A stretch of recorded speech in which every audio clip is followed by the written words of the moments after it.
Bom dia a todos. Meu nome é Ian Dias Veloso de Almeida, matrícula ME 2311809, discente do Programa de Pós-Graduação em Ciências Contábeis na Universidade do Estado do Rio de Janeiro.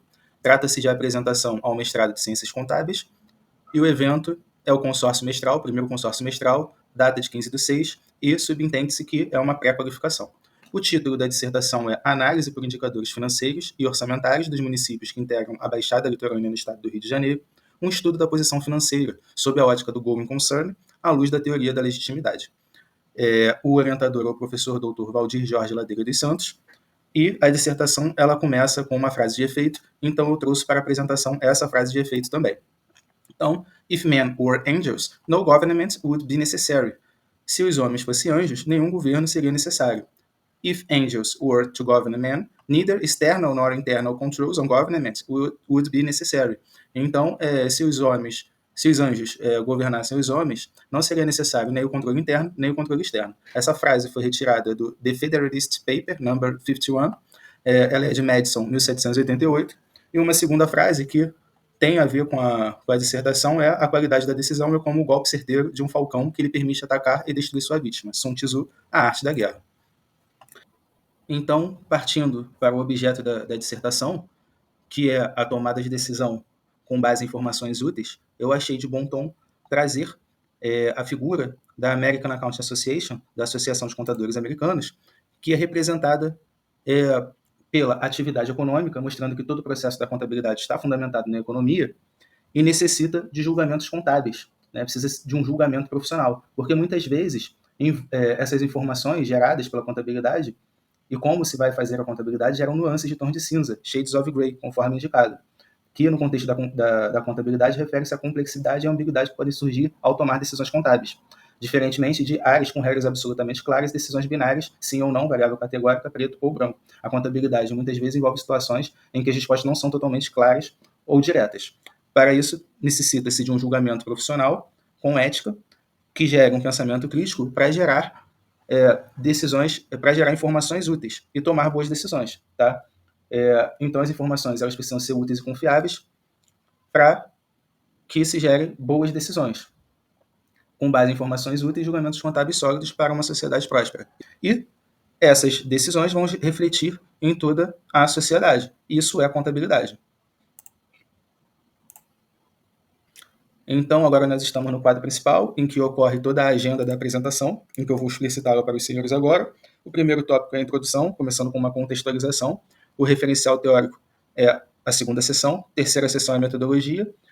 As subseções da metodologia são critérios e seleção de estudos, seleção da amostra, coleta de dados e tratamento de dados, após resultados e interpretações, discussão dos resultados, considerações finais e referências bibliográficas. Então, na introdução, temos qual é a definição da ciência contábil. Segundo a FEIA, USP, Universidade de São Paulo, a contabilidade é a ciência que estuda, interpreta e registra fenômenos que afetam o patrimônio de uma entidade. Segundo Carnegie et al., 2021, página 69, a concepção predominante adotada no passado, vendo a contabilidade como prática técnica, reflete o que tem sido um forte foco nos meios, que são hiperdesenvolvidos. É o fenômeno do accountization, mas os fins da contabilidade parecem ser subarticulados e, de fato, nebulosos, se não muito nebulosos ou opacos, tradução ao autor 2024. E 2022, os mesmos autores, eles trazem uma definição nova para a contabilidade, trazendo além do aspecto técnico, o aspecto social e moral, preocupado com a utilização sustentável de recursos, responsabilidade adequada para com os stakeholders, todos os interessados, para possibilitar o florescimento de organizações, pessoas e natureza, tradução ao autor 2024. Então, para a contabilidade atingir o seu fim social, de acordo com o DEB 2019, página 49, a teoria da contabilidade postula que ela é a linguagem dos negócios, mas infelizmente se tornou tão complexa e técnica com um monte de jargões que os usuários médios não entendem seu conteúdo e às vezes nem mesmo os analistas. Tradução ao autor 2024. Trazendo para o contexto da contabilidade aplicada ao setor público, que é um ramo da ciência contábil que aplica no processo gerador de informações os princípios de contabilidade e as normas contábeis relacionadas ao controle patrimonial de entidades do setor público, definição essa trazida no contexto normativo, já que eu já trouxe um contexto positivo, pela norma brasileira de contabilidade 16.1, que já está revogada, entretanto, para fins acadêmicos, por trazer a conceituação deste ramo da ciência contábil tão importante de fins sociais, que importa a toda a sociedade e que importa também um aspecto moral, além de técnico, ela está bem representada nesse slide. Partindo para o próximo slide, agora no âmbito da utilidade da ciência contábil, BAS 2010, página 109, ressalta que ela é útil por fornecer informações econômicas e financeiras realistas, que por apresentar informações a qualquer usuário, em um contexto específico e único da organização, podem ser consideradas úteis para julgamento. Além disso, no que tange às demonstrações contábeis, a definição encontrada no trabalho de Gaynor et al. Afirma que as demonstrações financeiras devem conter informações mais completas, neutras e livres de erros, e fornecer informações preditivas ou confirmatórias, mais úteis sobre a posição econômica subjacente e o desempenho da empresa. Gaynor et al. 2016. Então, trazendo para um contexto gerencial, Anthony Atkinson e Gert Hofstede ressaltam que os sistemas de controle gerenciais eram considerados sistemas formais de controle e feedback, utilizados para monitorar os resultados organizacionais e corrigir desvios dos padrões de desempenho pré-estabelecidos. O que eles querem dizer aqui? Que nós temos um objetivo, uma meta pré-estabelecida, que por meio do controle de desempenho e de correção de desvios, dessa forma a gente consegue atingir o resultado da organização. Simons, de 95, ressalta que o sistema de controle gerencial é gerenciar a tensão entre inovação criativa e a conquista de objetivos previsíveis, e equilibrar o dilema organizacional básico entre controle e flexibilidade. Ele quer dizer aqui que a alta administração vai planejar, os níveis de base vão devolver o feedback quanto à direção da meta a ser atingida e as soluções do dia a dia que foram necessárias para resolver problemas novos sem que perca o objetivo da organização.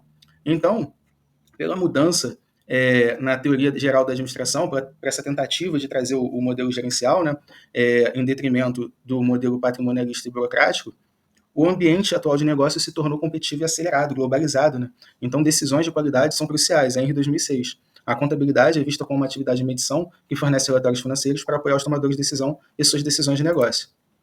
Voltando agora para o contexto normativo, por meio de CFC 2016 e sua norma brasileira de contabilidade técnica do setor público e estrutura conceitual, em que ela descreve os objetivos da entidade do setor público e o papel dos relatórios contábeis propostos gerais, nós temos que o objetivo principal é prestar serviço à sociedade, não obter lucros e não gerar retorno financeiro aos investidores. No que tange à avaliação de desempenho, ela pode ser apenas parcialmente medida pela situação patrimonial, desempenho, resultados, né? No contexto da Lei 4.320 seria a demonstração das variações patrimoniais e dos fluxos de caixa. Nesse sentido, a função dos relatórios contábeis de propósitos gerais seriam fornecer informações aos usuários para subsidiar os processos decisórios, em que a literatura mais afirma quanto a esse ponto, subsidiar os processos decisórios, como nas linhas de slides anteriores, e também prestar contas e responsabilização por meio da accountability. Mack e Ryan trazem no seu estudo de 2006 que os relatórios contábeis de propósitos gerais eles têm sido mais para a prestação de contas e responsabilização do que para subsidiar processos decisórios. Aí nós temos um problema, né? Que então a função dos RCPGs não estão sendo totalmente atendidos. Quanto à avaliação dos usuários dos RCPGs das entidades do setor público, eles demandam informações, né? E essas informações são necessárias para a avaliação da eficiência e eficácia dos serviços prestados pela entidade, recursos disponíveis para gastos futuros, restrições ou condições para a utilização dos recursos. Ou seja, os serviços públicos que nós estamos prestando estão sendo eficientes, eficazes e efetivos, e nós temos recursos disponíveis para mantê-los no futuro, ou existem restrições ou condições para a utilização desses recursos? Se existem restrições ou condições para a utilização desses recursos, talvez tenhamos que aumentar a carga tributária, ou elaborar novas fontes de receitas ou corte de despesas, né, por meio da mudança da carga tributária para pagar por serviços correntes, ou investimento de capital, no caso de construção, né, de colégios, postos de saúde, etc. A capacidade de prestação de serviço em comparação a exercícios anteriores. Olha, a qualidade dos serviços públicos com os recursos que nós temos atualmente serão os mesmos dos exercícios anteriores, ou nós podemos reduzir e manter a qualidade? Ou nós, para manter a qualidade, teremos que aumentar a nossa carga tributária futura? Então, subsidiar os processos decisórios. Nesse sentido, esse slide tem o ciclo da contabilidade, por meio da escrituração, confecção das demonstrações contábeis, auditoria e a análise das demonstrações contábeis, em que, num contexto normativo e positivo, vislumbrou-se que é o ponto crucial de todo esse ciclo da contabilidade, para que os usuários da contabilidade possam tomar boas decisões que irão refletir em toda a sociedade. Então, a dissertação ela foca na análise das demonstrações contábeis. Nesse sentido, o problema da pesquisa à luz da teoria da legitimidade, quais são os índices dos indicadores financeiros e orçamentários empregados nas demonstrações contábeis e fiscais dos municípios da Baixada Litorânea do Estado do Rio de Janeiro nos exercícios de 2020, 2021 e 2022, que podem contribuir com o julgamento no contexto específico do setor público sob a ótica do going concern.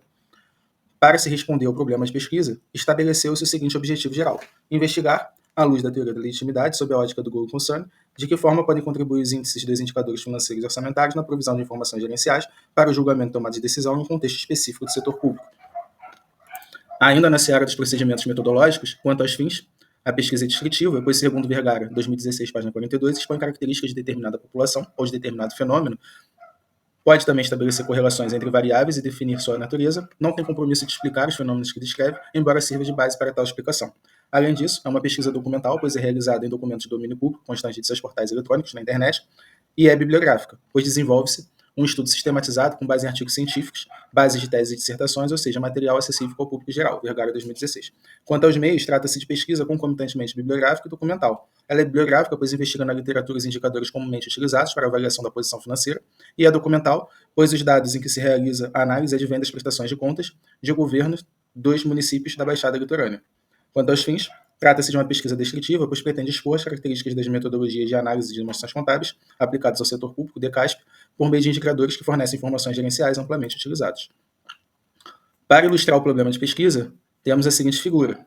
Nós temos o chefe do Poder Executivo, com a competência privativa de elaborar o orçamento público e enviar ao Poder Legislativo, que exerce o controle político. Ocorrem as demais etapas do ciclo orçamentário, a discussão, votação e devolução para o Executivo para sanção e publicação, para que ocorra a atividade financeira do Estado. Nessa seara, eu gosto de trazer a clássica definição de Aleomar Balieiro, em que a atividade financeira consiste em obter, criar, gerir e despender o dinheiro indispensável de necessidades cuja satisfação o Estado assumiu ou cometeu aquela outras pessoas de direito público. Voltando para a ilustração do problema de pesquisa, a atividade financeira do Estado vai visar atender as demandas sociais e manter a máquina administrativa, né, do município. Então, o controle interno vai ter que promover informações que tenham utilidade de decisão por meio da posição financeira para o gestor público tomar uma decisão, exercer o seu decision making.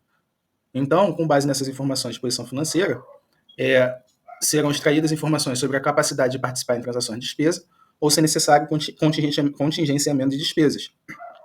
Ou se o chefe do executivo vai poder executar as políticas públicas.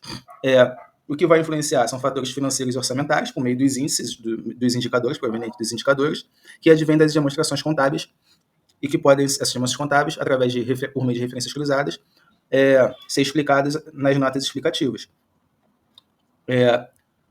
Então, as demonstrações contábeis, após a elaboração das demonstrações contábeis e auditoria dessas demonstrações contábeis, por meio da accountability horizontal, emissão de parecer prévio dos tribunais de contas, que exerce o controle técnico, né, podem ser verificados indicadores do grupo de liquidez, indicadores do grupo de execução orçamentária e indicadores do grupo de endividamento. Gerando essas informações de modo transparente, o cidadão contribuinte também pode exercer a accountability vertical por meio do controle social. A proposta do estudo, né, é que se desenvolvam a análise das demonstrações contábeis por meio de indicadores do grupo de liquidez, execução orçamentária e de endividamento, para que o gestor público possa tomar uma decisão em conjunto com a população, por meio de audiências públicas, e que também forneçam indicadores de performance dos serviços públicos e informações sobre custos desses serviços públicos, suas proposições, por meio de relatórios de desempenho de serviços públicos, né? Então, o cidadão pode exercer sua accountability vertical. E também o controle externo por meio do Poder Legislativo e dos tribunais de contas. Além do controle interno, poder dirigir, controlar e monitorar as ações que estão sendo executadas pelo chefe do Poder Executivo. Para isso, a gente precisa de um controle interno independente. Passando para os objetivos específicos, buscando atingir ao problema de pesquisa e ao objetivo geral, analisar o primeiro objetivo específico é analisar a relativa posição financeira dos municípios da Baixada Litorânea do Estado do Rio de Janeiro. São eles Araruama, Cabo Frio, Armação dos Búzios, Arraial do Cabo, Silva Jardim, Casimiro de Abreu, Iguaba Grande, Saquarema, Rio das Ostras e São Pedro da Aldeia, estabelecendo um ranking no período de 2020 até 2022, por meio de indicadores financeiros e orçamentários, convergentes na literatura acadêmica, adaptando o framework de Sou et al. 2009 ao contexto brasileiro. Segundo, discutir os resultados encontrados em referências práticas gerenciais sob a ótica do going concern, de acordo com a literatura de Feng e Neg, 2017, à luz da teoria da legitimidade de Schuman, 1995. Por fim, propor técnicas e ferramentas contábeis para organizações públicas por meio do diagnóstico realizado nos municípios da Baixada Litorânea do Estado do Rio de Janeiro, que promova o julgamento e a tomada de decisão pelos usuários da contabilidade aplicada ao setor público. Quanto à delimitação da pesquisa, o estudo analisa sob a ótica do Going Concern a relativa posição financeira dos municípios da Baixada Litorânea do Estado do Rio de Janeiro, estabelecendo um ranking por meio de indicadores financeiros orçamentários no período de 2020 a 2022, tratando-se de um estudo longitudinal, discutindo ferramentas provenientes da ciência contábil para o julgamento e a tomada de decisão, com fulcro na literatura de Sou et al. 2019, discutindo os resultados à luz da teoria da legitimidade, Schuman 95, e, por fim, propõe técnicas contábeis para organizações públicas brasileiras produzirem relatórios gerenciais para os usuários da contabilidade aplicada ao setor público, utilizá-los com o objetivo de pensamento crítico, julgamento e tomada de decisão.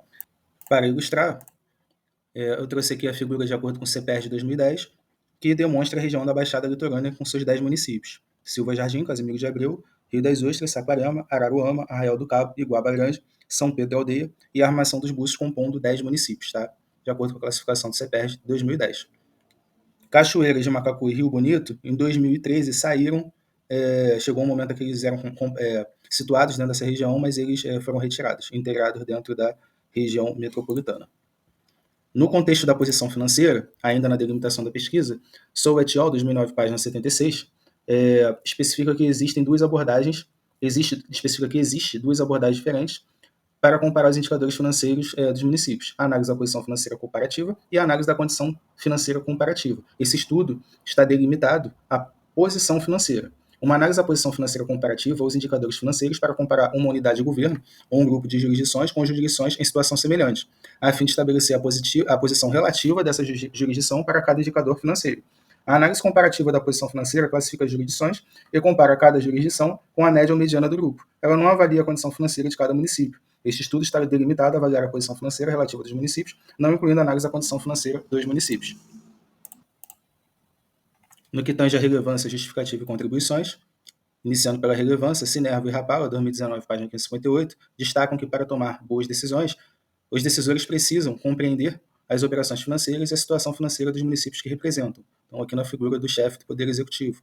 A justificativa do estudo está na análise de quadrado Balestreiros et al., 2019, página 359, que, de fato, os resultados dos governos locais têm maior visibilidade e os cidadãos podem monitorar as respostas das autoridades locais. Além disso, os políticos estão conscientes de que a informação contabilística pode influenciar os eleitores. Então, no contexto da teoria da legitimidade, do going concern e da tomada de decisão, tem muita relevância o estudo, e no contexto da contabilidade e tomada de decisão.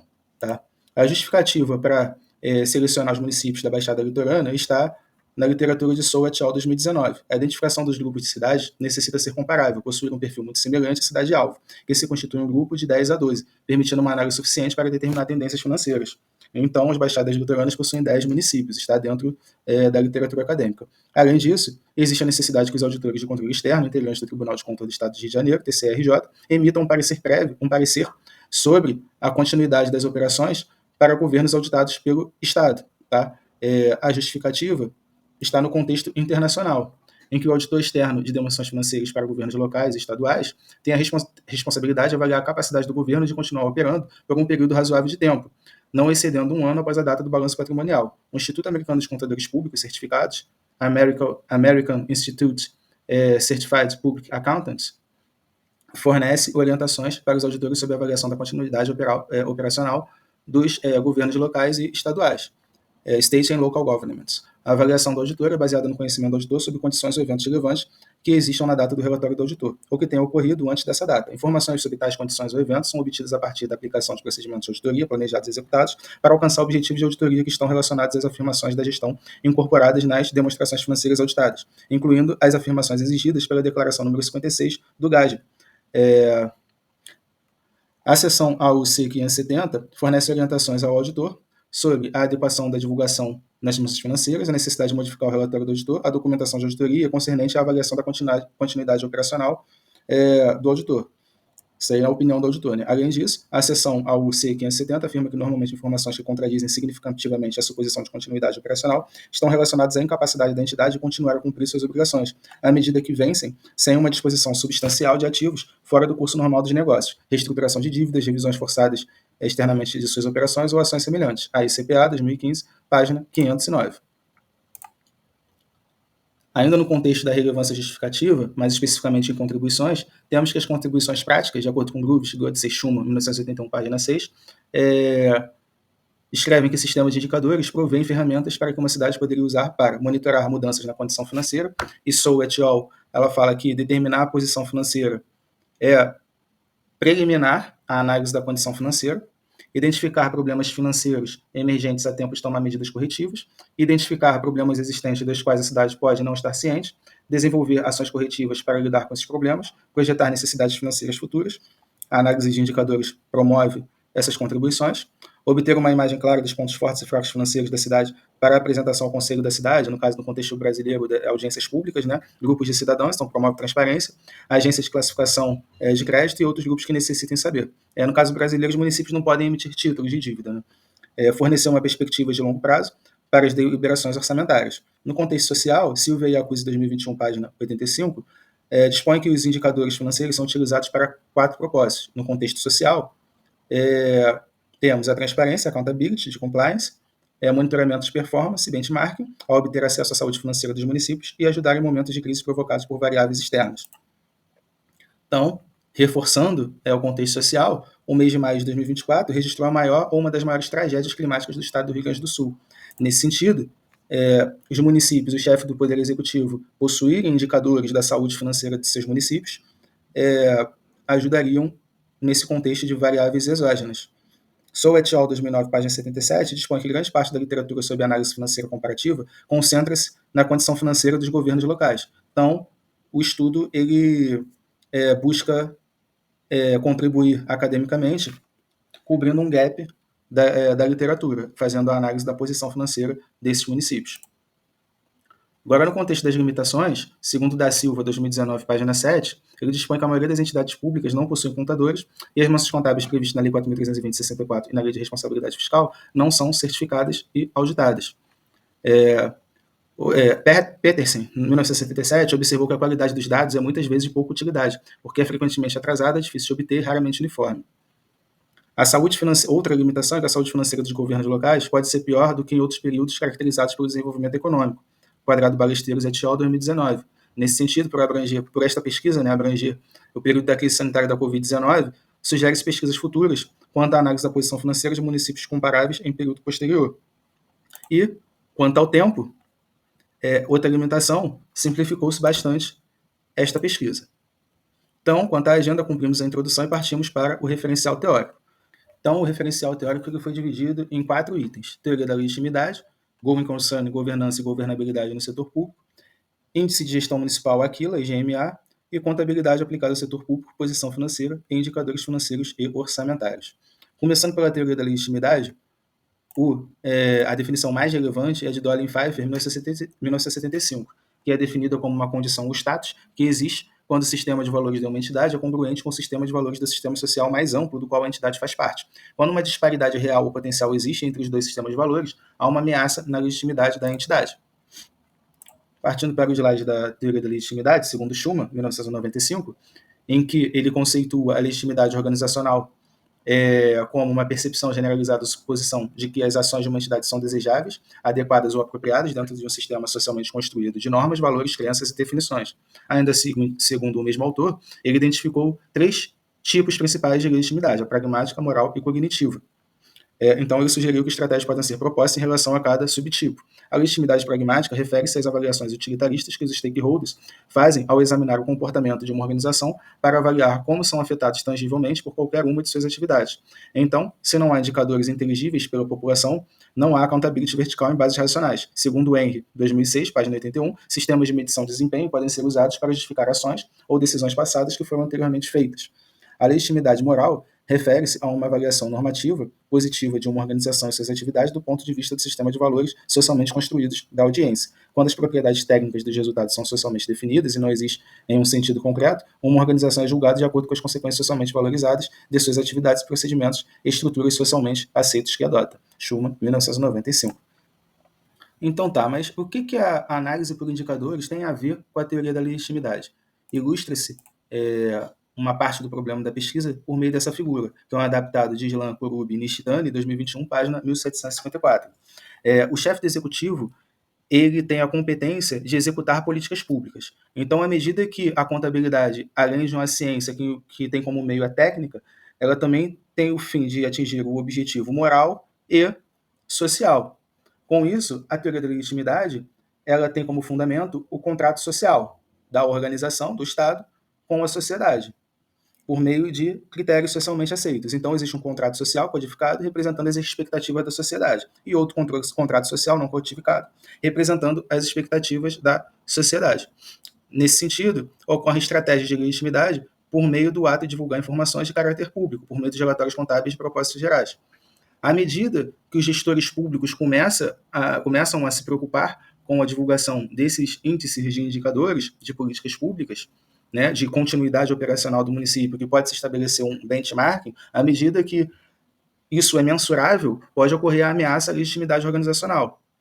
E também pode promover a atitude dos gestores públicos na promoção de mudanças. Então, ameaças à legitimidade organizacional promove alterações na política, inquietações na sociedade e mudanças na percepção e expectativas da sociedade.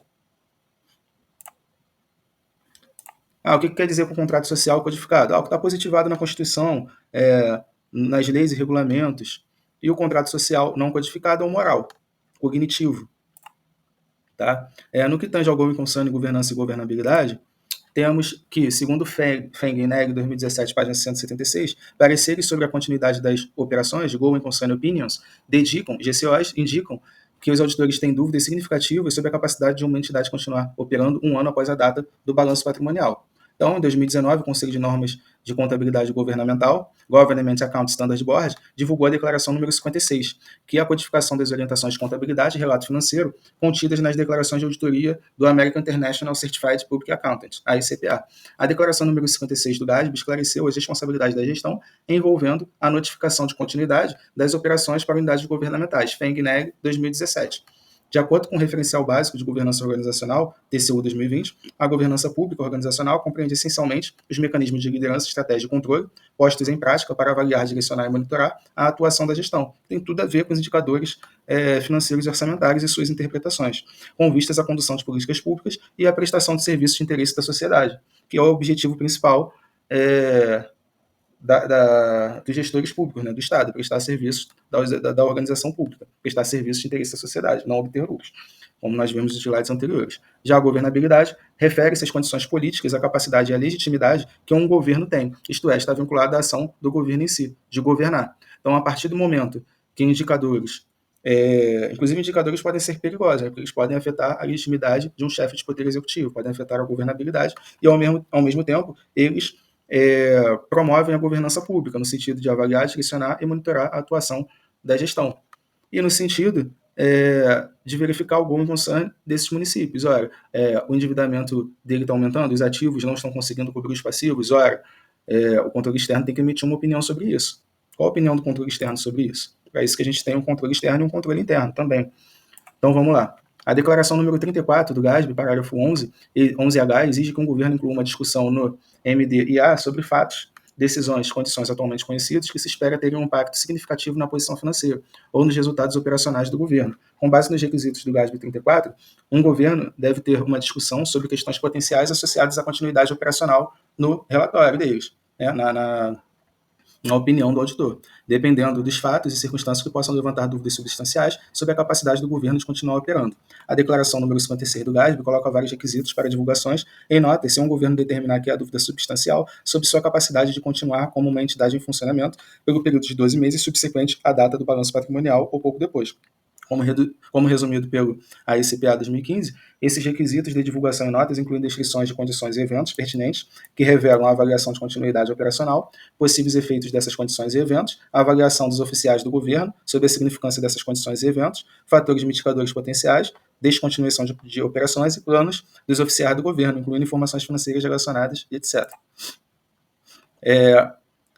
No que tange agora o que vai impactar a metodologia do estudo, nós vamos verificar o que é o Índice de Gestão Municipal Aquila, O Índice de Gestão Municipal, IGMA, aquilo foi criado com o objetivo de acompanhar a evolução dos municípios brasileiros. Na metodologia das cidades excelentes, ela é a bússola que possibilita o monitoramento de cada um dos pilares do ciclo virtuoso de desenvolvimento municipal. Sua arquitetura foi desenhada para possibilitar que qualquer cidadão consulte a situação do seu município, entender as principais prioridades e busca de cidades espelho. Então, o município-alvo, em detrimento, em virtude da limitação do estudo, que é o tempo, já vai ser dado pelo IGMA, para que a gente possa, por meio da contabilidade aplicada ao setor público, verificar a posição financeira por meio de indicadores financeiros e orçamentários, conforme nós vamos ver a seguir. Então, nós temos a legislação contábil, que vai promover um instrumento, que são as demonstrações contábeis aplicadas ao setor público, para aplicar os indicadores financeiros e orçamentários. Eu trouxe aqui uma figura do trabalho da Isabelle Rodrigues, de 2023, que brilhantemente reproduziu o processo de convergência às normas internacionais de contabilidade. Tá? Então, no estudo dela, ela mensurou a condição financeira dos municípios brasileiros e sua relação com as características econômicas e demográficas locais por meio de uma análise exploratória. A análise exploratória, ela vai verificar os indicadores que são mais relevantes dentro de um grupo para realizar, mensurar essa condição financeira em detrimento das características econômicas e demográficas desses municípios. E para averiguar essa condição financeira, importam fatores ambientais e fatores organizacionais. No estudo que está sendo apresentado, em que vai se aplicar esses indicadores financeiros e orçamentários para apurar a posição financeira, que é uma pré-condição a se chegar à condição financeira, conforme o estudo de Sou et al., é apenas influenciado pelos fatores financeiros aplicados às dimensões contábeis. Então, em 1964, nós temos a Lei 4.320, que dispõe das obrigações, das dimensões contábeis obrigatórias, que são balanço orçamentário, balanço financeiro, balanço patrimonial e demonstração das variações patrimoniais. Em 1988, com a Constituição Federal, integra-se, né, o planejamento ao orçamento. Então, no artigo 165, estão dispostos os instrumentos de planejamento orçamentário por meio do plano plurianual, a lei de diretrizes orçamentárias e a lei orçamentária anual. Então, representando o aspecto orçamentário por meio do balanço orçamentário, o balanço financeiro e os instrumentos orçamentários, de planejamento e orçamento. No ano de 2000, buscando frear a crise decorrente do aumento das demandas sociais trazidas pela Constituição de 88 e o endividamento estatal, nasce a Lei Complementar número 101, de 2000, que é conhecida como a Lei de Responsabilidade Fiscal, em que ela gera uma série de limites de gastos, tá? E ela tem os anexos, o anexo de riscos fiscais, o anexo de metas fiscais, o relatório de gestão fiscal e o relatório resumido de execução orçamentária, apresentando o aspecto fiscal da contabilidade aplicada ao setor público, disposto também no Manual de Contabilidade aplicada ao setor público. O ano de 2008 ele é um marco, porque a gente tem a portaria do Ministério da Fazenda, número 184, em que se inicia o processo de convergência às normas internacionais de contabilidade, trazendo o aspecto patrimonial para o âmbito da contabilidade aplicada ao setor público. Essa publicação do Manual de Contabilidade aplicado ao setor público, com vigência a partir de 2010, o Plano de Contas aplicado ao setor público, que busca atender o artigo 50 da Lei de Responsabilidade Fiscal no que tange a consolidação das dimensões contábeis aplicadas ao setor público, e introduz-se novas dimensões contábeis aplicadas ao setor público, que são a demonstração de patrimônio, mutação do patrimônio líquido, demonstração dos fluxos de caixa, notas explicativas e a necessidade de ter uma informação comparativa com o período anterior. Isso posto, nós temos que, segundo Sou et al., é aquela questão que nós vimos, né? A questão da posição financeira e a questão da condição financeira que já foi explicada. Nesse ínterim, destaca-se a notória busca histórica pela transição dos modelos de administração pública, patrimonialista e burocrático para o gerencial, Bresser Pereira, 96.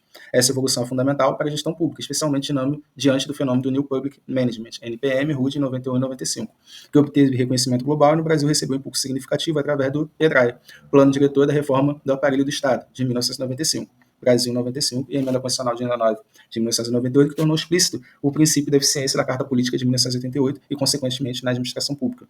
Entretanto, ressalta-se que, desde o Decreto-Lei 267, visava-se aumentar a eficiência administrativa, flexibilizando determinadas atividades para a administração indireta. Além disso, o supracitado decreto já enfatizava a necessidade de racionalizar o trabalho administrativo por meio da simplificação dos processos e a supressão dos controles desnecessários, usando a agilidade e a redução dos custos operacionais. Em seu artigo 79, ele destaca que a contabilidade deverá apurar os custos dos serviços de forma a evidenciar os resultados da gestão. Então, aqui a gente já tinha a necessidade de apuração de custos e dos resultados da gestão. No artigo 85 da Lei 4.320 de 64, dispõe que os serviços de contabilidade serão organizados de forma a permitir o acompanhamento da execução orçamentária, o conhecimento da composição patrimonial, a determinação dos custos de serviços industriais. Então, posteriormente, o Decreto-Lei 200 de 67 passou a requerer também a apuração dos custos dos serviços, de forma a evidenciar o resultado da gestão, né, que é o que prega, como nós vimos lá, a contabilidade aplicada ao setor público, para a gente poder analisar a eficiência, a eficácia e a efetividade do serviço público, a necessidade, a performance do serviço público, por meio de seus custos e indicadores de performance, e o levantamento dos balanços gerais, a análise e a interpretação dos resultados econômicos financeiros, ou seja, o julgamento e a tomada de decisão, ele está presente no artigo 85 desde 1964. Então, segundo o RAC 2006, páginas 320 a 321, destaca-se que os objetivos da reforma do New Public Management, NPM, incluem, entre outros, melhorar a transparência e a responsabilidade no setor público. A Federação Internacional de Contadores auxilia na melhoria do setor público e na transparência dos relatórios financeiros através da emissão das normas internacionais de contabilidade para o setor público IPSAS, SOR 2012. No entanto, nem todos são adeptos completos do regime de competência, devido à falta de capacidade, vontade política, sistemas regulatórios e prioridades governamentais prevalentes. Bolak et al., 2021. Carvalho e Jorge Fernandes, 2006, página 811, pontuam que os principais motivos para as reformas foram a necessidade de ter um sistema de contabilidade governamental mais informativo, para relatar sobre o orçamento e conformidade legal, bem como para fornecer informações sobre as posições financeiras das organizações e o resultado econômico líquido anual. Então, a Lei de Responsabilidade Fiscal estabelece limites rigorosos para a despesa com pessoal, dívida consolidada, entre outros, a fim de garantir a saúde fiscal dos entes públicos. No entanto, uma gestão eficaz requer que os gestores públicos avaliem esses limites em conjunto com outros indicadores financeiros orçamentários, custos socioeconômicos e demográficos, promovendo uma abordagem mais holística e integrada. Isso visa assegurar a conformidade com as normas e possibilita respostas mais efetivas às necessidades da população, contribuindo para o desenvolvimento sustentável e equidade social. A capacidade de interpretar e agir de acordo com o contexto completo é crucial para a eficácia na gestão fiscal.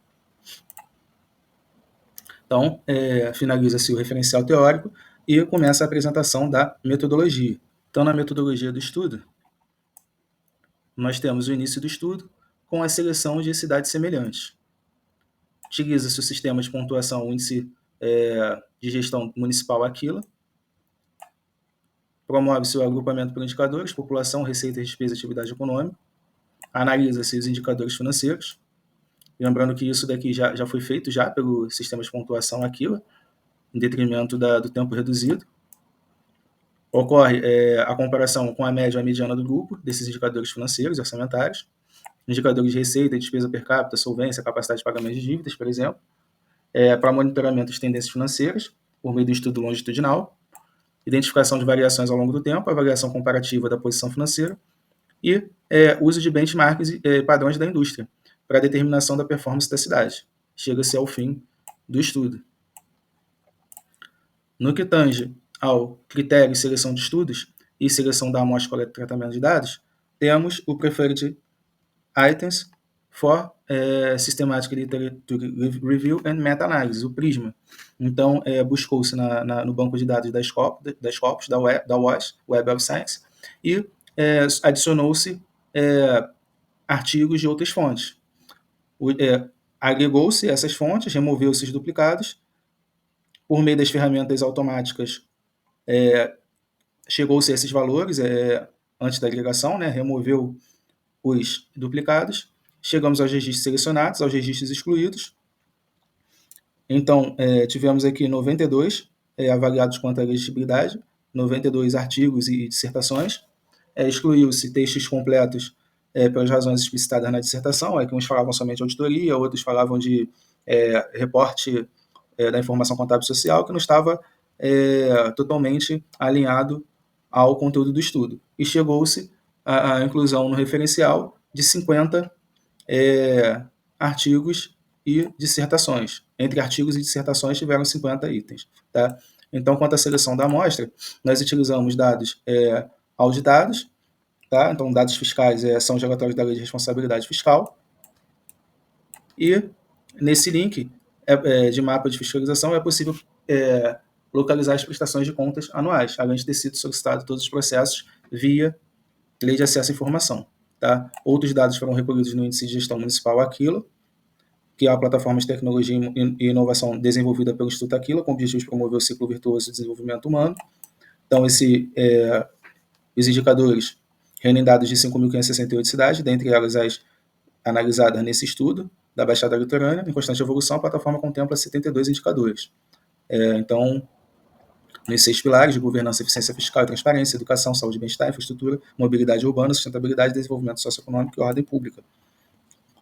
Estão eles aqui. Não cabe destrinchar tudo isso, mas cabe falar sobre a metodologia utilizada para tratamento dos dados. Então, após retirada da prestação de contas anual, balanço patrimonial consolidado, balanço financeiro consolidado, demonstração das variações patrimoniais consolidadas, consolidados, o Manual de Demonstrativos Fiscais, 14ª edição de 2023, na página 178, ele ressalta que déficit, item 6, registro eventual diferença menor até o bimestre entre as receitas realizadas e as despesas, sendo que nos 5 primeiros bimestres o controle do déficit deverá ser feito pelas despesas liquidadas. No último bimestre, o controle é direcionado para as despesas empenhadas, cujo valor deve ser igual à soma dos valores das colunas de despesas liquidadas inscritas em réis a pagar não processados. Tá? Então, utilizou a despesa empenhada nos indicadores para calcular os índices dos demonstrativos consolidados. Nesse sentido, a tabela 1 demonstra os indicadores utilizados do grupo de liquidez, indicadores de liquidez corrente, o autor e sua interpretação, indicador de liquidez seca, indicador de liquidez geral, e a demonstração contábil aplicada ao setor público e sua fórmula. Na tabela 2, temos os indicadores do grupo de endividamento, então foram utilizados indicador de endividamento geral, indicador de composição de endividamento, indicador de garantia de capital de terceiros, indicador de receitas orçamentárias correntes próprias, indicador de receita, impostos e IPTU, fonte adaptado de Malso 2012 e Ribeiro 2023. Na tabela 3, temos os indicadores do grupo de execução orçamentária, coeficiente de execução orçamentária, dentre outros adaptados de Corrama 2015. O autor, fórmula, demonstração, a fonte, em que serão aplicados os indicadores para localizar os índices e a interpretação. Quanto aos critérios, devido às limitações, alguns dados deverão ser retirados do SICONF do Tesouro Nacional, devido à situação de que os sites de tribunais de contas, muitas vezes, eles são incompletos quanto a prover os dados e informações para a pesquisa. Tá? Então, em modelo de flowchart, após ter os indicadores, então ocorre-se a normalização dos dados, dos índices provenientes dos indicadores, promove-se a normalização dos dados, escolha da técnica de normalização mínimo, máximo ou Z-score, a criação de um índice composto, a escolha do tipo de média, média simples ou média ponderada, ou mediana, que não apareceu aqui, para se estabelecer um ranking, em uma análise temporal, estudo longitudinal, e, dependendo, promove-se uma análise estatística adicional, por exemplo, por meio de uma ANOVA. O professor orientador Valdir Jorge Ladeira dos Santos forneceu um toy model em que pode-se realizar a análise dos dados. Alguns dados já foram colocados aqui em uma perspectiva de protótipo, né? Vai dar certo? Então, começou o preenchimento, viu que o estudo tem fundamento, tem as fontes de pesquisa, tem como pegar dados? Tem. E eles estão aqui. Vale a pena dar uma olhada no framework de Sou et al. Quanto aos critérios de medição. Então, um dos principais aspectos da análise comparativa é ter critérios que permitam reconhecer situações em que as diferenças observadas podem ser significativas. Em estatística, o conceito de diferença estatisticamente significativa é usado para identificar situações em que a diferença observada, provavelmente, é o resultado de algo diferente do acaso ou da variação aleatória nos dados. A inferência estatística baseia-se, pelo menos em parte, na escolha de um nível adequado de confiança combinado com a consideração do nível de precisão com o qual a construção de interesse é medida ou estimada. Em nossa análise, relatamos tanto a média quanto a mediana como medidas de tendência central, observando que a mediana tem desempenho superior na presença de outliers. A variação e o desvio padrão fornecem medidas da dispersão dos dados em relação à média. Quanto maior o desvio padrão dos dados, mais dispersos são os dados em relação à média. Quanto mais dispersos os dados estiverem em relação à média, maiores serão as chances de grandes variações nas estimativas de amostra das medidas da média. Em um esforço para fornecer a nós mesmos e ao leitor uma ideia mais clara das situações em que uma diferença observada entre a cidade-alvo e o seu grupo comparativo era notável, adaptamos uma prática estatística comum e medimos o número de desvios padrão que um determinado ponto de dados apresentava em relação à média. A regra de decisão foi projetada como um objetivo conservador de identificar pontos de dados que eram outliers, ou seja, instâncias em que o município se desviou significativamente do grupo de comparação. Só para ilustrar a pesquisa, está aqui o estudo de Sou et al. Na tabela 3, a análise dos indicadores pela normalidade, a cidade-alvo, o grupo de referência na média, o grupo de referência na mediana e o desvio padrão, por meio do máximo e do mínimo. E a figura 1 reflete os fundos gerais de receita per capita, né, da cidade-alvo, do grupo de referência e do grupo de Illinois, que é um grupo que está se comparando com o grupo de referência e com a cidade-alvo. Então, o estudo longitudinal de 96 a 2005, tá? Que vai no mesmo sentido desta pesquisa. Então, finaliza-se a metodologia, critérios e seleção de estudos, seleção da amostra, coleta e tratamento de dados, e assim parte para os resultados e interpretações. Ainda não temos os resultados completos, apesar de já ter realizado um protótipo de estudo. Esse foi o cronograma de pesquisa apresentado na matéria de seminários, em que já houve a escrita do primeiro artigo, até maio. Ele foi submetido para a revista de contabilidade de organizações, estamos aguardando o editor, a segunda resposta, apesar de ter acatado já as sugestões do editor. Está aqui o plano de pesquisa. O segundo artigo ele já foi escrito já e foi enviado para a revista Valore, tá? Estamos aguardando a resposta do auditor. E quanto à apresentação em congresso, como foi exposto no último vídeo, já foi aceito e hoje ou ontem saiu a sala de apresentação, tá? Então vai ser no dia 26 de junho, de 24, e a sala tá por aqui. Não me recordo agora. Então, vamos tentar manter ainda, fazer a qualificação em setembro e outubro. E obrigado. Segue o canal de YouTube em que está sendo disponibilizada a apresentação. A legitimidade de um sistema político repousa não apenas em sua legalidade, mas também em sua capacidade de gerar crença. Max Weber tem a ver com a teoria da legitimidade. As referências bibliográficas, claro que não cabe aqui todas elas, né, citar todas elas. E a gente trouxe aqui, por fim, uma matéria de jornal retirada do livro de Mankiw, em que trata do superávit orçamentário. Quando os formuladores da política econômica se deparam com superávites orçamentários, tem três opções: reduzir os impostos, aumentar as despesas ou reduzir a dívida pública. A escolha não é fácil. Então, de novo, a contabilidade aplicada ao setor público, tendo na análise das dimensões contábeis sua maior importância. E aqui está o noticiário de 1999, 29 de julho de 1999. É isso. Encerramos por aqui. Um abraço.